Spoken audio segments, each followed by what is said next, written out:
I asked you before, what does the term Israeli mean? Yeah. You said, well, every Jew is an Israeli.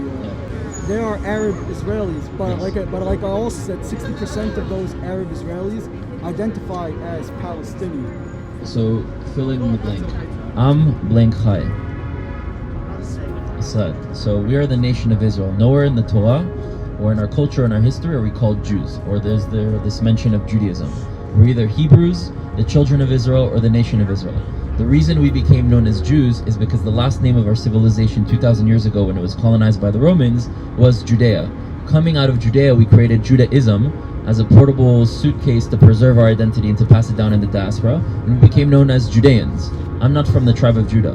My mom's side are Kohanim, my dad's side are Leviim. Kohen is a sub-tribe of Levi, so I'm from Shevet Levi from both sides of my family, the tribe of Levi. So why am I a Jew? The only reason I'm called a Jew is because the name of my civilization when my ancestors were kicked out was Judea. But the name of the land and the entire nation is Israel. So when this land and civilization was revived, it was revived to its proper original name, which is Israel. Which is why every Jew has a right to come and to move to Israel, because they're not Jewish as a religion, they're Jewish as a Jewish person from the civilization, and being Jewish, Israelite, Israeli, Hebrew are all synonyms of the same people. So yes, you can have a citizenship as a non-Jew living in Israel and be a part of the civilization, like one had previously in Judea. You had non-Jews living in Judea that were fully equal citizens, as long as they respected the 7 laws of Noah. Don't kill, don't steal, don't do a few of these things. They were able to live fully equally as citizens, and that's what we believe in. We can have people respecting the law of Israel, being Israelis, but I see that every single Jew is Israeli. Not because they have a piece of paper, or because they were born or raised in Israel, because they ate bamba and bisli or listened to Omer Adam and Shlomo Artzi, but because they descend from a 4,000-year-old people called Am Yisrael. You know, being Jewish and Israeli and Palestinian are all equal in terms of its value, but they're not the same. Right? They're just not the same. Like being a Palestinian, you can be a Jewish Palestinian in their definition. You can be a Muslim Palestinian. You can be a Christian Palestinian. For the nation of Israel, it's one nation, one people.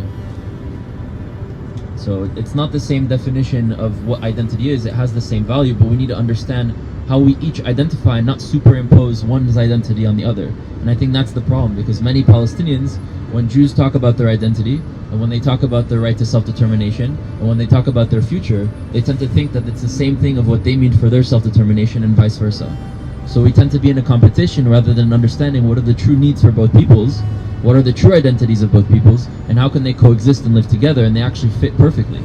Because what's important for Palestinians is not necessarily the same thing that's important for Israelis, and what's important for Israelis is not the same thing necessary for Palestinians. And so when you understand what is important for one side and the other, you can create a reality that actually focuses on achieving that for both.